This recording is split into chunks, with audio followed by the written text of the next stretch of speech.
Drone!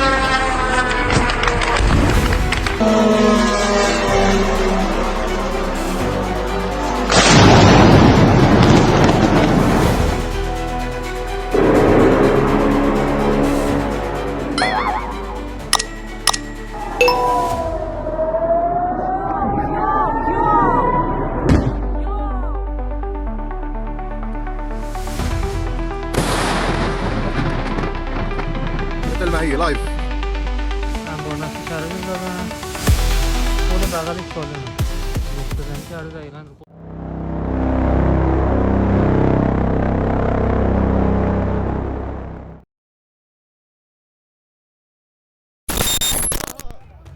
Dunia mengira Iran akan runtuh dalam 48 jam. Serangan udara besar Amerika Serikat dan Israel menghantam ratusan target militer di Iran. Ledakan mengguncang kota-kota besar. Sistem pertahanan dihantam, pangkalan militer dihancurkan. Banyak analis militer percaya satu hal, perang ini akan berakhir cepat. Namun sekarang, perang sudah memasuki hari ke-7. Dan Iran masih berdiri. Bahkan lebih mengejutkan lagi, rudal Iran masih terus menghantam wilayah Israel. Lalu pertanyaannya sekarang adalah, bagaimana mungkin Iran masih bertahan setelah diserang dua kekuatan militer terbesar di kawasan?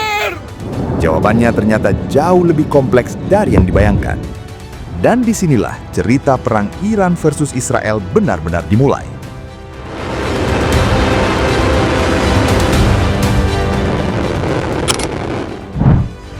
Beberapa jam setelah serangan pertama, Iran meluncurkan gelombang balasan. Rudal balistik dan drone tempur diluncurkan menuju Israel. Sirene perang terdengar di berbagai kota. Sistem pertahanan udara bekerja keras mencegat rudal yang datang dari arah timur. Namun tidak semua berhasil dicegah. Beberapa rudal menghantam area perkotaan. Bangunan rusak, ledakan mengguncang jalan-jalan kota. Serangan ini memberikan pesan yang sangat jelas. Iran masih memiliki kemampuan tempur. Dan yang lebih penting, Iran masih memiliki stok rudal dalam jumlah besar. Namun di titik ini, banyak orang mulai bertanya, jika Iran diserang oleh Amerika Serikat dan Israel secara besar-besaran, bagaimana negara itu masih mampu meluncurkan serangan balasan? Jawabannya terletak pada strategi militer yang dibangun Iran selama puluhan tahun.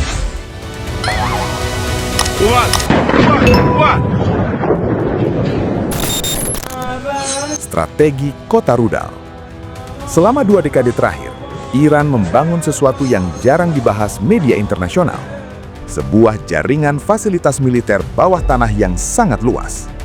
Tempat ini sering disebut oleh analis militer sebagai missile cities atau kota rudal. Terowongan panjang dipahat di dalam gunung. Di dalamnya terdapat peluncur rudal, kendaraan militer, serta sistem logistik yang dirancang untuk bertahan dari serangan udara. Dengan sistem ini, bahkan jika pangkalan militer di permukaan dihancurkan, kemampuan serangan Iran masih bisa bertahan. Beberapa fasilitas bahkan memiliki pintu peluncuran langsung ke permukaan tanah. Artinya, rudal dapat ditembakkan dari dalam gunung. Inilah salah satu alasan mengapa menghancurkan kemampuan rudal Iran menjadi sangat sulit. Namun itu bukan satu-satunya faktor.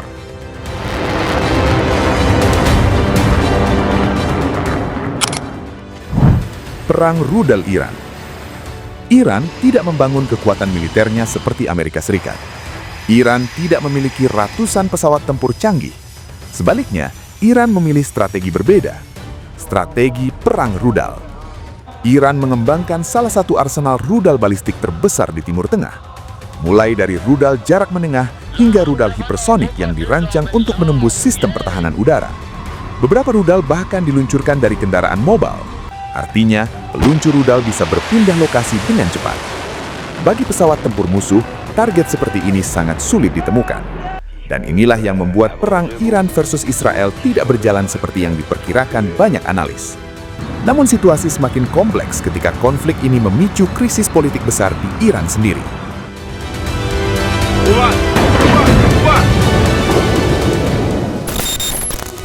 Krisis kepemimpinan Iran. Di tengah perang yang sedang berlangsung, Iran menghadapi perubahan politik besar. Pemimpin tertinggi negara Ali Khamenei dilaporkan meninggal dalam serangan awal perang. Kematian seorang pemimpin tertinggi di tengah konflik tentu menjadi momen yang sangat sensitif. Pertanyaan besar segera muncul, siapa yang akan memimpin Iran sekarang? Salah satu nama yang paling sering disebut adalah Mojtaba Khamenei, putra dari pemimpin sebelumnya. Namun pengangkatannya tidak langsung diumumkan. Beberapa laporan menyebut keputusan itu ditunda karena alasan keamanan. Sementara itu, Amerika Serikat dan Israel secara terbuka menyatakan penolakan terhadap kemungkinan Mojtaba menjadi pemimpin Iran. Mengapa? Karena banyak analis menilai Mojtaba memiliki posisi politik yang lebih keras terhadap Barat. Jika ia benar-benar memimpin Iran, konflik dengan Israel dan Amerika Serikat bisa menjadi jauh lebih intens. Dan disinilah perang ini berpotensi berubah menjadi sesuatu yang jauh lebih besar.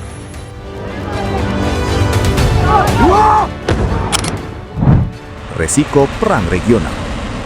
Perang Iran versus Israel bukan hanya konflik dua negara. Di belakang Iran terdapat jaringan sekutu regional. Kelompok militer di berbagai wilayah Timur Tengah dapat ikut terlibat jika konflik terus meningkat.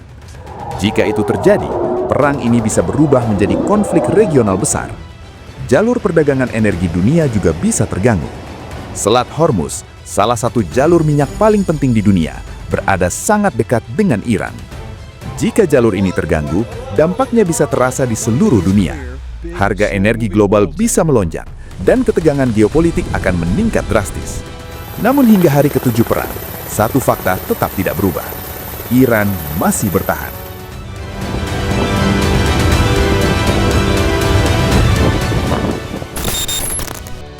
Perang Iran versus Israel dan Amerika Serikat telah membuka babak baru dalam geopolitik Timur Tengah. Dalam waktu kurang dari 1 minggu, ribuan korban telah jatuh, ratusan fasilitas militer hancur, ketegangan global meningkat. Namun ada satu hal yang tidak dapat diabaikan. Iran masih mampu melawan. Dan selama kemampuan militernya belum sepenuhnya dilumpuhkan, konflik ini kemungkinan masih jauh dari kata selesai. Sekarang aku ingin mendengar pendapat kalian. Menurut kalian, apakah perang Iran versus Israel akan segera berakhir atau justru akan berkembang menjadi konflik besar di Timur Tengah? Tulis pendapat kalian di kolom komentar. Jika kalian ingin terus mengikuti analisis geopolitik dan perkembangan konflik global seperti ini, jangan lupa dukung channel ini dengan menekan tombol like, subscribe, dan aktifkan notifikasi agar tidak ketinggalan update terbaru. Terima kasih sudah menonton, dan sampai jumpa di video berikutnya.